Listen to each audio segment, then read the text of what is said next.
Hey everybody, I just want to pick up on the talk that I started at the weekend, and I think I've got some great things to share with you today which will hopefully bring some insight, wisdom and a challenge to you.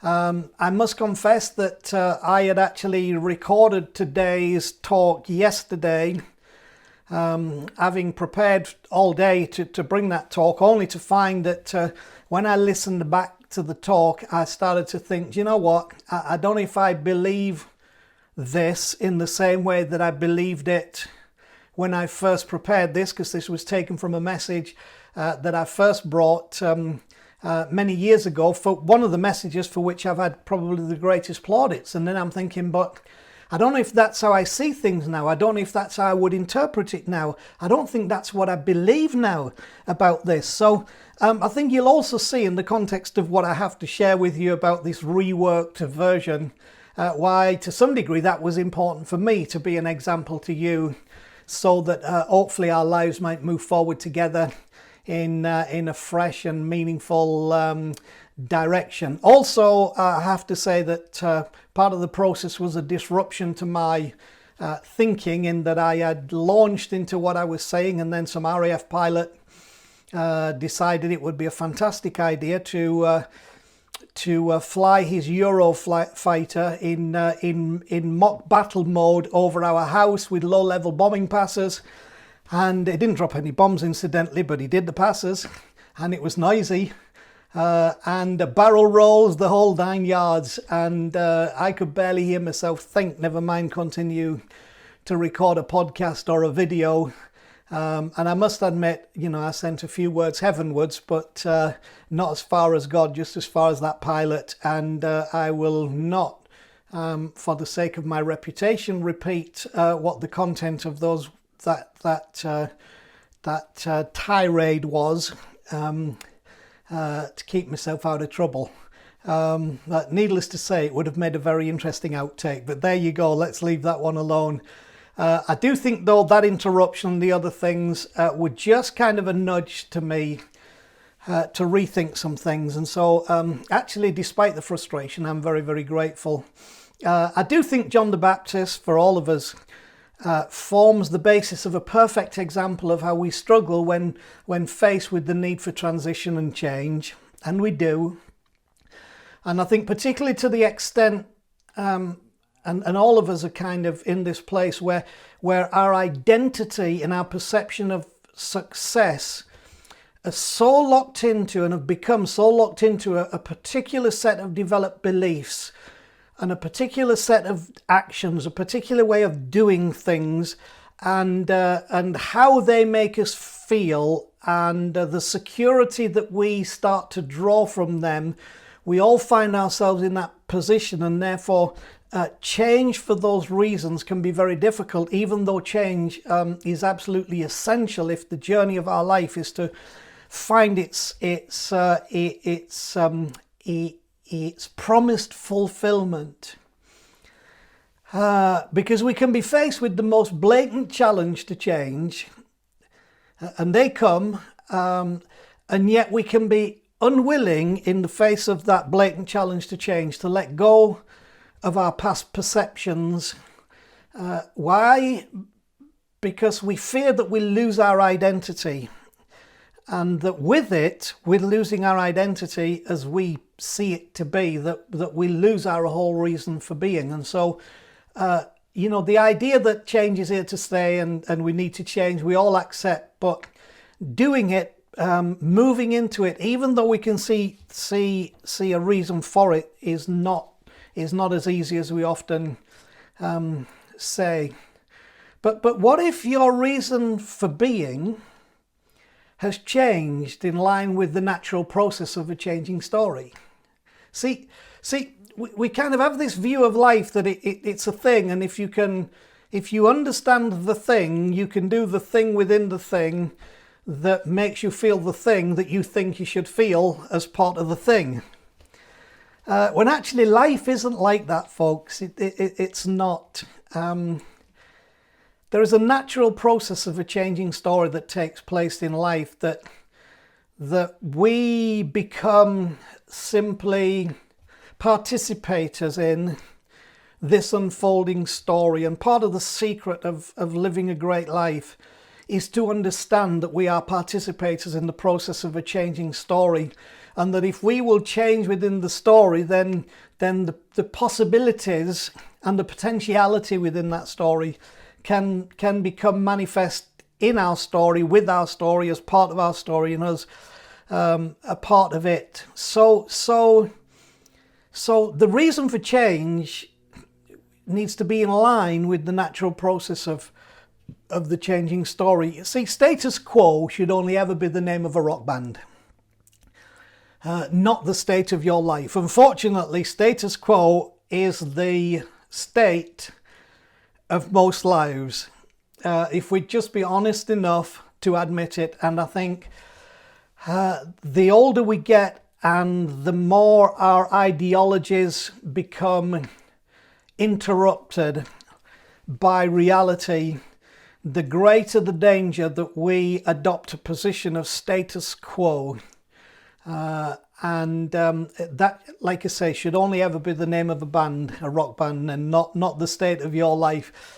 But what if in this situation, what if your ego has grown, but disguised itself in a cloak of false humility and high-minded spirituality and intellectual superiority and chronic self-justification? That's what the ego tends to do, and then we don't challenge it for what it is, and that ego itself is going to become a massive barrier to us changing to become what it is that life is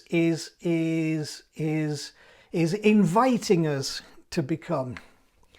See, many a life, a church, a business, a religious denomination or belief system has stagnated and become the living dead because it lost all understanding of its true purpose, becoming more committed to its past and the preservation of its established practices than the constant challenge of a changing universe, world, and environment. What was and what needs to be are usually incompatible companions. You need to learn that today. Please learn that. What was and what needs to be are usually incompatible companions. Now, they can be good friends in the sense that we only got where we are because of where we were, but that friendship, somehow there has to be a line drawn on that friendship. Otherwise, it's going to stand in the way of our ability to progress in the pathway that will take us to the greater sense of fulfillment of the unfolding story of life and our life, my life, your life. So remember, what was and what needs to be are usually incompatible companions, and there's going to be some friction there when we face that issue. See, you can die from defending a dogma that developed out of a truth that was never meant to be more than a step in an unfolding revelation of a more than this and a beyond worldview, which is what the Bible calls the kingdom of God. Don't get stuck there defending that which is only a step towards or in an unfolding story, which is what we tend to do, and that's where our dogma comes in. We make that the story instead of part of an unfolding story, and then our truth never changes, our belief never changes, our sensitivity never changes. We get stuck. So this John the Baptist, the testimony about John and the testimony of John is this, that he was blessed with a gift. I think we're all blessed with a gift. John was blessed with a gift. That's in Luke chapter 1, verse 15. I'm just going to give you, for those of you who like to read the Bible references, I'm going to give you that. So he's blessed with a gift. He's a gifted guy. And he was clear on his purpose and calling. Now I'm going to give you a bunch of scriptures here. John 1, 15, 19 through 23, 26 through 27, 29 through 30, 32 through 34, and 35 through 36, if you want to read this. What I'm trying to paint for you is that the John who started out, he was gifted, blessed with a gift, clear on his purpose and calling, and he was diligent in his outworking of this purpose and calling until Lord help us with the untils.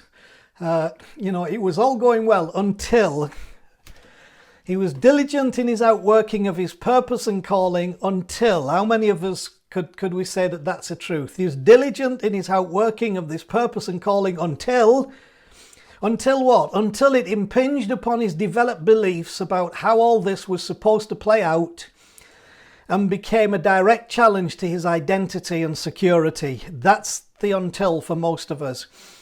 Verse 31 of this John chapter 1 is interesting because this was John's testimony. I myself did not know him. He's talking about, him coming to prepare the way for the Christ to be shown to the world. Or in other words, he's there to be part of an unfolding story. He's there to play a role in an unfolding story that is a story that will change the lives of people.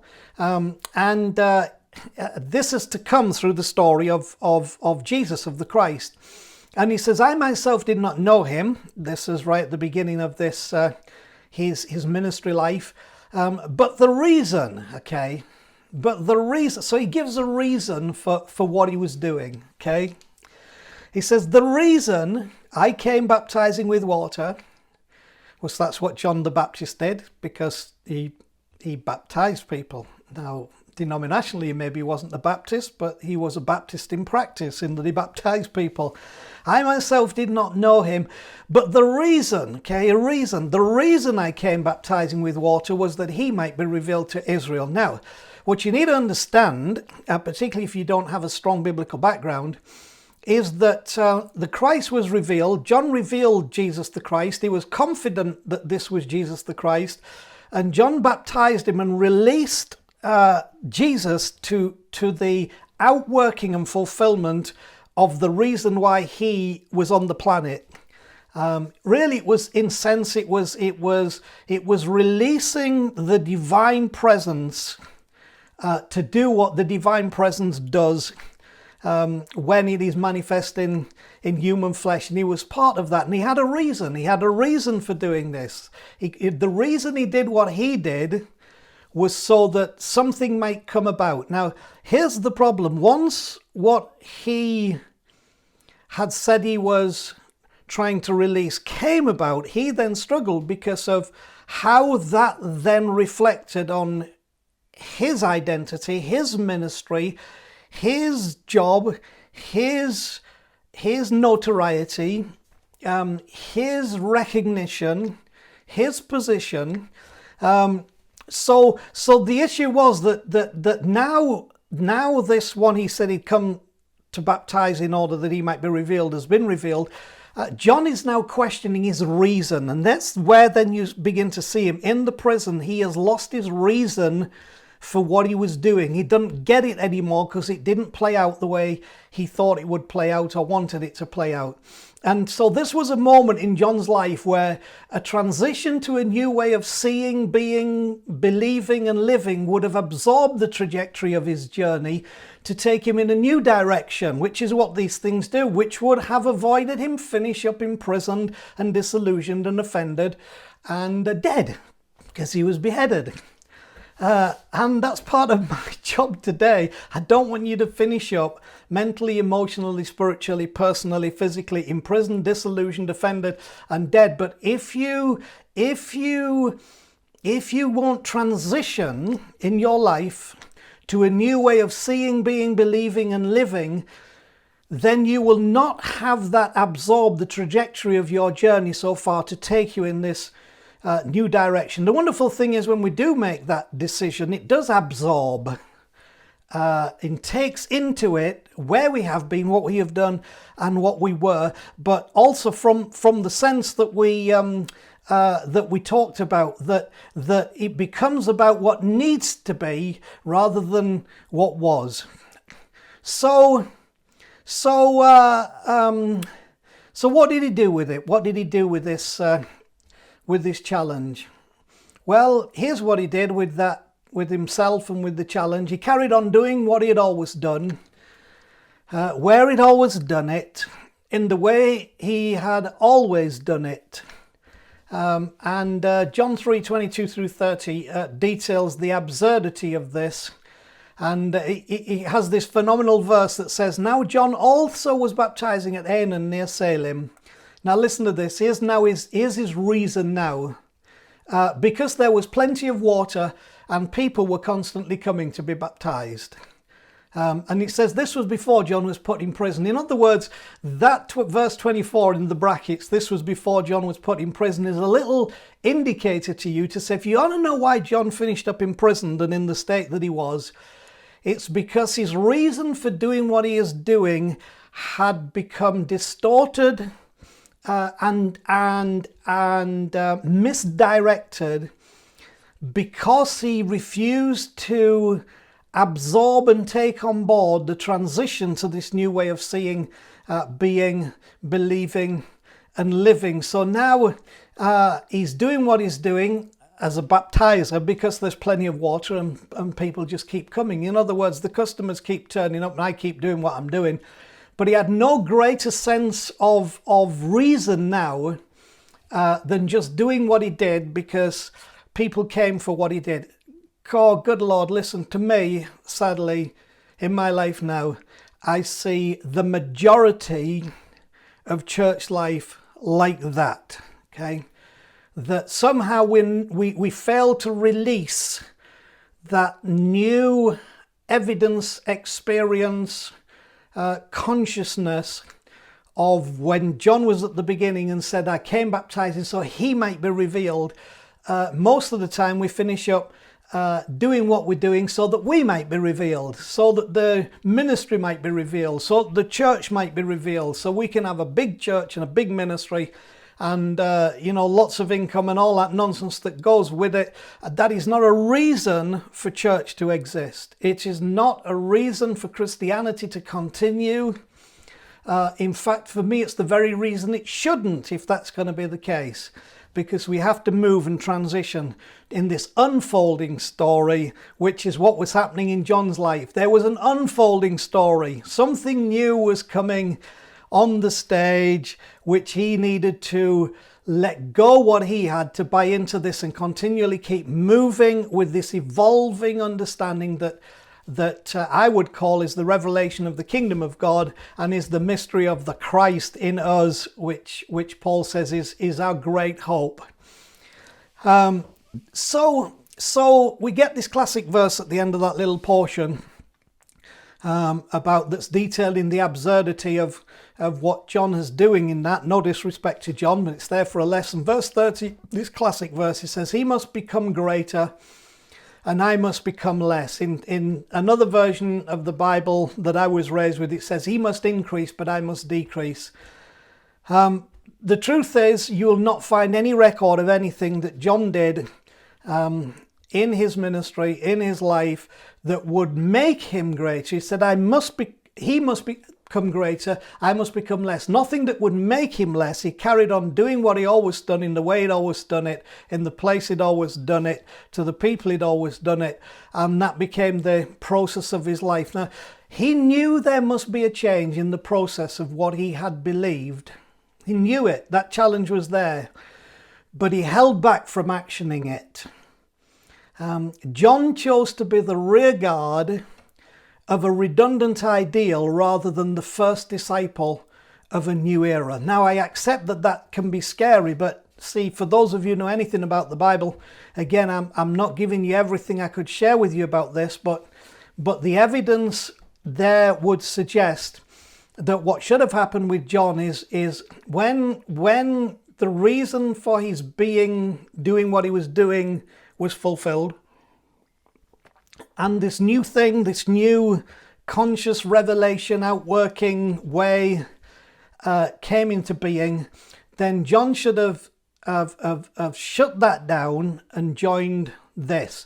Or in other words, for me, John, I believe sincerely, instead of finishing up in prison disillusioned and frustrated and full of doubt and offended, I believe that he should have gone on to be the first disciple of the revelation that he said he was bringing. So you shift to become a disciple of the very revelation that you wanted to unfold. And so often in our life, we unfortunately are not willing to do that. So he chose to be the rearguard of a redundant ideal rather than the first disciple of a new era. And his attention, if you follow the story, got drawn to the sins and failures of others rather than the dynamic opportunity for a new experience. And ain't that so true, folks? You only have to read Facebook or Twitter for 30 seconds to realize that for most of those people writing on there, the me's and the you's included, our attention gets drawn to the sins and failures of others rather than the dynamic opportunity for a new experience. And you find people, because we are all John the Baptists in some way, who don't want to let go of what has given us, we believe to that point, our identity and security. We become the people who are not looking for or want to promote the dynamic opportunity for a new experience. We just want to draw attention to the sins and failures of others rather than that. And that does not help us to change. And we do not help others to change one bit in that process. So what happened here is that John totally lost his head. I mean, literally, John was beheaded in Herod's prison. He totally lost his head in the process. He's just taking a step back. He got himself involved in things he should have left alone because they were nothing to do with his reason and purpose. Don't get involved with stuff that's got nothing to do with your reason and purpose. So he totally lost his head, literally, in the process. But this was Jesus' summary of John's life. It's found in Matthew 11, verse 11 and 12. I tell you the truth, among those born of women there's not risen anyone greater than John the Baptist. Yet he who is least in the kingdom of heaven is greater than he. Now, I'm not going to spend a lot of time on unpackaging this, but let me give you the summary of it. The summary is that of those born of women, which means as a human being, as a man, none greater than John. He's a great guy. But here's my summary, but it could have been so much more. How challenging is that for all of us, that potentially, we can start with that giftedness and that confidence and that certainty about our purpose and our calling, and yet somehow get stuck in all of those things we've talked about because we don't transition with the story.